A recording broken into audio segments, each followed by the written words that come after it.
Olá pessoal, hoje é a nossa segunda aula de ciências, né? E a gente ainda está no assunto de energia. Hoje a gente vai falar de um tipo de energia específico, que no caso é o calor, tá?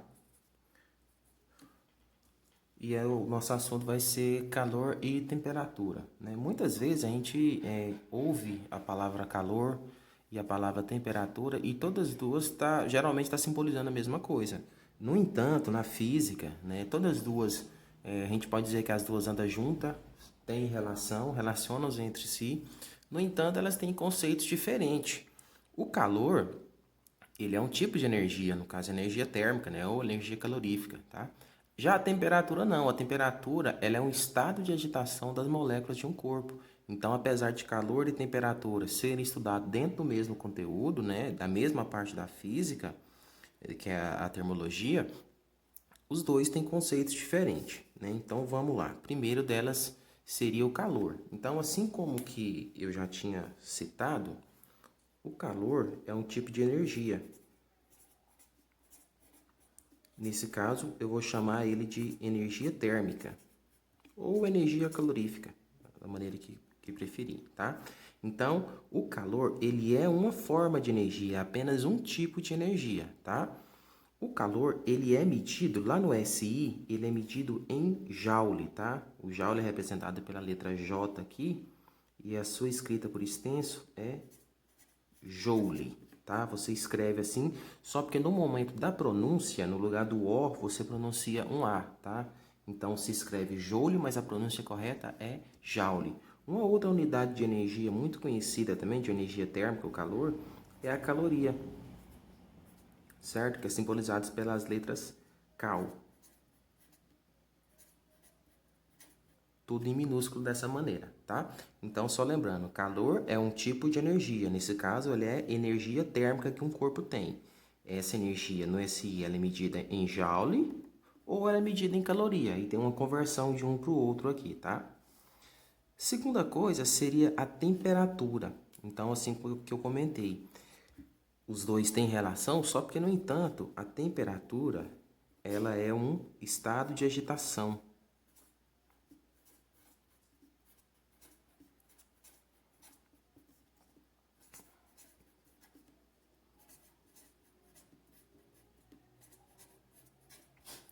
Então, imagina que o seguinte, é uma vasilha com pipoca, certo? Quando você coloca lá o milho na panela e leva ao fogo, no primeiro momento o milho fica imóvel, certo? Com o passar do tempo, ele vai ganhando energia na forma de calor, né? Pela chama do fogão, ela vai aquecendo a panela e esse calor vai ser transferido para o milho que está lá dentro. Então, à medida com que ele vai recebendo energia térmica, a tendência dela é receber essa energia e ficar no estado mais agitado. Você já percebeu que quando a pipoca começa a estourar, ela fica numa movimentação muito grande? Então a gente pode relacionar isso com a temperatura. A temperatura ela corresponde à agitação das moléculas de um corpo. Todo corpo que existe no universo ele é composto por átomos, né? Esses átomos têm subpartículas. Quanto mais calor esse corpo recebe, mais o átomo ele fica se movimentando. Então a gente pode falar assim que numa determinada temperatura o corpo fica movimentando assim. Recebeu mais calor, a temperatura aumenta, ela vai agitando. Recebeu mais calor ainda, essa temperatura vai agitando cada vez mais, tá? Então, calor é energia térmica, temperatura é o estado de agitação dessas moléculas, é a agitação das partículas. Quanto mais calor um corpo recebe, maior a agitação, dessa maneira, maior vai ser a temperatura de um corpo, correto? Essa temperatura, ela vai ser medida em 3 unidades, tá? Que eu vou citar mais adiante. A sensação térmica. A sensação térmica, ela está relacionada com as duas coisas, calor e temperatura. É muito comum você ouvir esse termo sensação térmica, principalmente no noticiário, quando ele está falando sobre o tempo, né? O que é essa sensação térmica? Essa sensação térmica, né, ela tem a ver com a temperatura, né, e com alguns fatores. Então, eu vou relacionar isso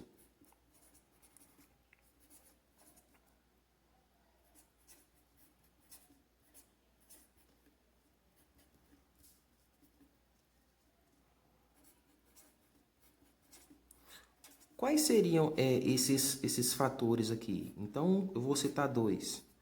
Um deles seria o vento e o outro seria a umidade do ar.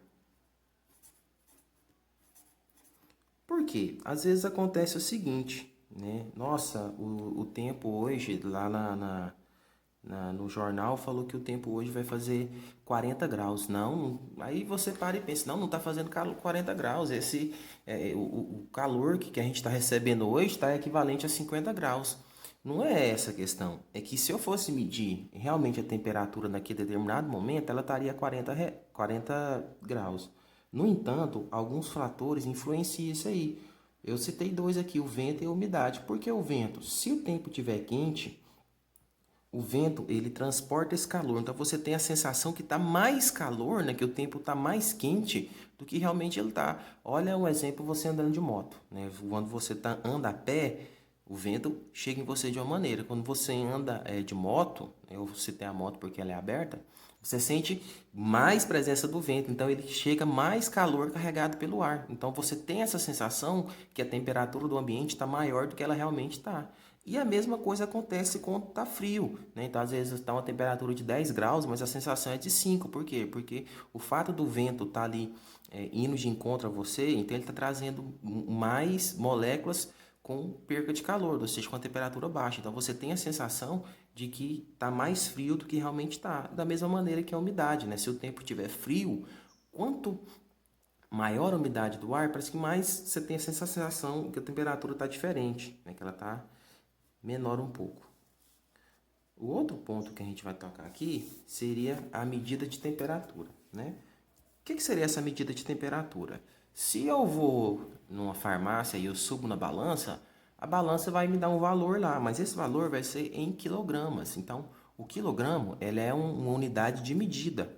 Assim eu tenho para massa, eu tenho para distância e eu também tenho para temperatura. Então, a unidade de medida de temperatura que a gente tem, a gente vai trabalhar com 3 unidades, tá? A primeira delas que eu tenho é o grau Celsius, tá? Simbolizado pelo símbolozinho do grau e a letra C maiúscula.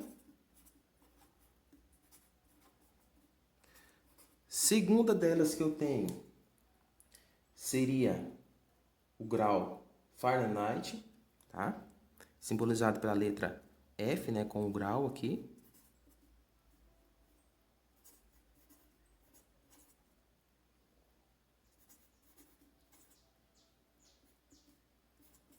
E, por fim, eu tenho a unidade que é o Kelvin.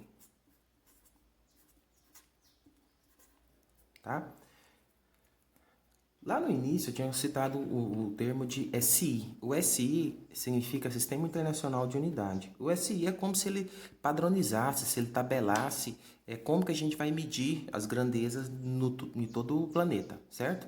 No SI, a unidade de medida de energia que a gente tem é o Kelvin. Então, se eu tivesse num laboratório de física ou alguma coisa, ou se eu fosse mexer com temperatura, se eu fosse quantificar ela, eu quisesse um dado correto de acordo com esse, eu ia medir em Kelvin, tá? Só porque o que acontece? Só lembrando, pessoal, não tem só essas 3 escalas não, tá? Mas essas 3 aqui são as mais usuais. Tem algumas escalas que os cientistas desenvolvem para determinados experimentos, mas ela não chega a ser conhecida de toda a população. Então a gente vai trabalhar com essas únicas 3 aqui. A escala Celsius, ela é a mais usual, né?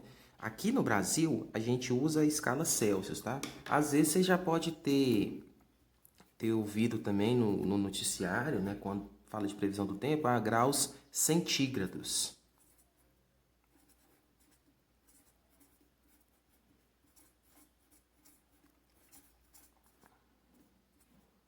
Tá? A escala Celsius, ela é uma escala, como a gente está aqui no Brasil, a gente adota o Celsius, então o correto seria 100 graus Celsius, mas se eu for ler o 100 no caso, eu posso ler centígrados também, porque a escala Celsius é uma escala centígrado, né? O termo centígrado aqui quer dizer que vem em 100, então vai de 0 a 100. Então a escala Celsius, ela é baseada na temperatura de fusão e ebulição da água, que vai de 0 a 100, tá?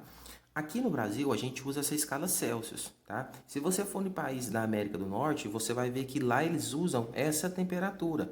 Então, não existe uma lei que especifica qual unidade que eu tenho que usar naquela região. Isso é uma questão usual. Aqui no Brasil, a gente usa o Celsius, América do Norte usa o Fahrenheit, e eu até então não tenho conhecimento de nenhum país que usa a medida Kelvin, que usa a temperatura na medida Kelvin, né? Então, se eu não tenho conhecimento, não quer dizer que não existe. Pode ter algum país, mas eu já procurei, mas nunca encontrei nenhum país, né? Essa unidade aqui, ela é utilizada principalmente em laboratório. Então, tem cálculos que você vai fazer que ele só te dá o resultado em Kelvin. Ou você tem que utilizar o valor somente em Kelvin, tá ok?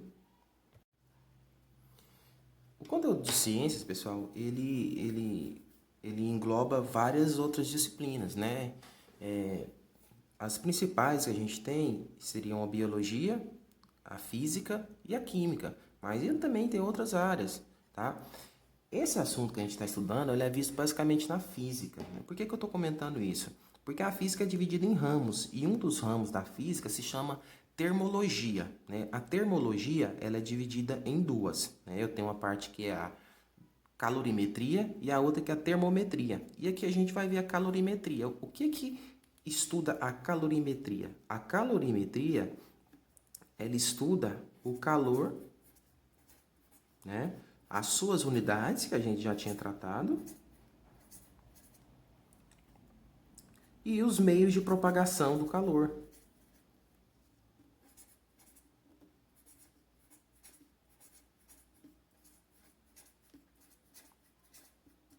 Tá? Como que o calor sai de um corpo e vai para outro, ou como que ele se propaga, né? Quanto de calor que um corpo está ganhando, quanto de calor que um corpo está perdendo. Então, isso que a calorimetria estuda. Então, ela relaciona tudo que tem a ver com o calor. Calor, a sua unidade, os seus meios de propagação, os seus cálculos e assim por diante, tá ok? Só uma observação, pessoal. Eu já vi muitas pessoas falando sobre perca e ganho de calor. Então, só uma coisa que a gente vê muito no dia a dia, não existe, por exemplo, você pega um objeto qualquer, um copo com água, e leva ele no freezer, coloca ele no freezer. Quando você coloca ele no freezer, acontece da temperatura dele diminuir bastante até ele congelar. Então, existe uma coisa, popularmente a gente fala assim, esfriou, a água esfriou até congelar. Sim, popularmente a gente diz isso, né, no popular. Só porque na física, na calorimetria, não existe o termo de um corpo ganhar frio, tá? A única coisa que existe seria ganhar calor ou perder calor. Então se eu levo a água ao fogo, né, dentro de uma vasilha, obviamente, ela vai fazer o quê? Ela vai ganhar calor e a sua temperatura vai subir. Se eu pego a água e levo ela no freezer, o que que vai acontecer? Ela vai perder calor e a sua temperatura vai diminuir até ela congelar, tá? Então, na física, na calorimetria, não existe o termo ganhar frio ou perder frio. Se esfriou, se está frio, quer dizer que perdeu calor. Se esquentou, se está quente, como a gente diz, quer dizer que ganhou o calor, tá? Calor específico. O que que significa o calor específico, né? O calor específico tem um conceito que ele representa a quantidade de calor necessário que um corpo precisa, né, para subir a sua temperatura 1 grau Celsius, 1 grama, né, obviamente. A água, a gente sempre usa a água com vários exemplos, que a água é por ter em abundância, né? E a água também é um meio muito mais fácil da gente estudar, ela tem valores bem padrão. A água, né, ela tem um calor específico.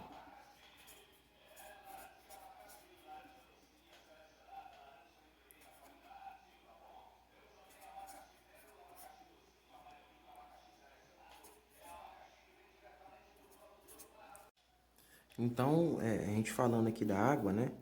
A água tem um calor específico de 1 caloria por grama por grau Celsius. Então, o que que isso quer dizer? Só lembrando, o calor específico é a quantidade de calor que um corpo tem que receber para ele aumentar, né? Ou que ele tem que perder para aumentar ou diminuir em 1 grau Celsius a sua temperatura. No caso da água, tá? Cada grama de água, ela precisa de 1 caloria para sua temperatura subir 1 grau Celsius. Então, se eu tenho, por exemplo, 1 grama de água, né? Vamos aqui um exemplo. Eu tenho aqui, ó, 1 grama de água.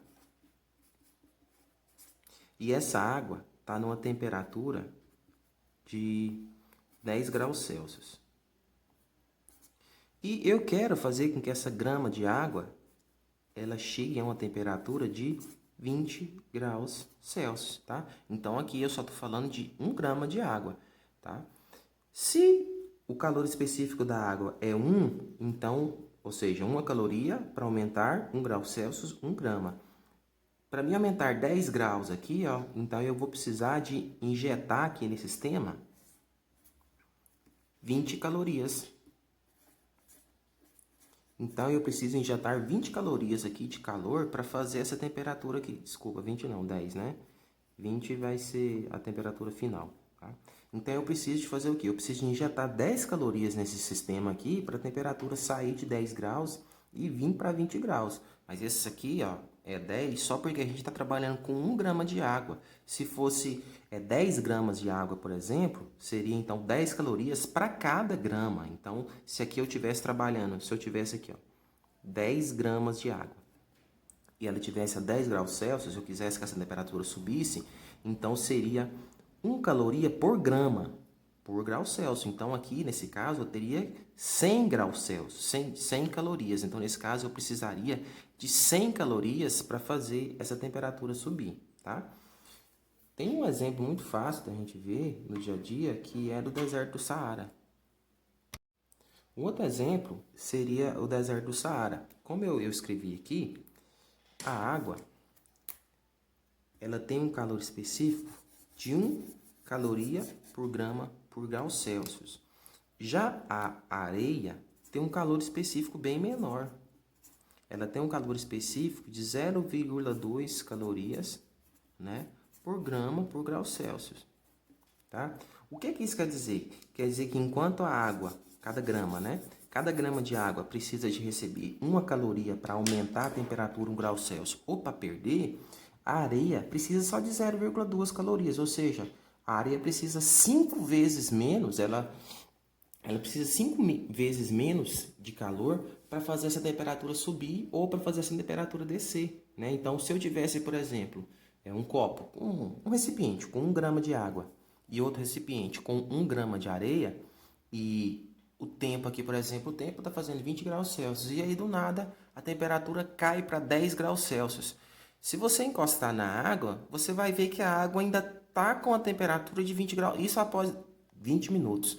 Você vai perceber que a água ainda está com aquela temperatura de 20 graus Celsius. Por quê? Porque o calor específico dela é bem maior do que a areia, então ela vai demorar muito mais tempo para poder sofrer essa variação de calor, tá? Já a areia não. A areia, na medida que a temperatura desce, a temperatura ambiente desce, a temperatura da areia também vai medir. Por quê? Porque ela perde calor ou ganha calor com muita facilidade. Lá no deserto do Saara, por exemplo, o deserto do Saara é uma região muito quente. Durante o dia, a temperatura pode chegar a 50 graus Celsius, mas à noite essa temperatura chega perto de zero. Por quê? Porque ela é composto basicamente por areia. A areia tem um calor específico muito pequeno.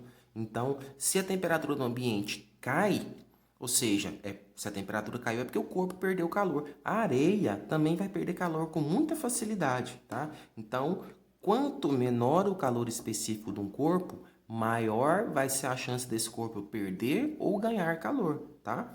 Por isso que quando você vai... Isso o deserto do Saara está muito longe para a gente ir lá fazer o teste, mas quando você vai em algum rio que tem areia ou quando você vai na praia, você pode perceber que é o seguinte, às vezes você está dentro da água e a água está muito fria e o tempo ao redor está quente.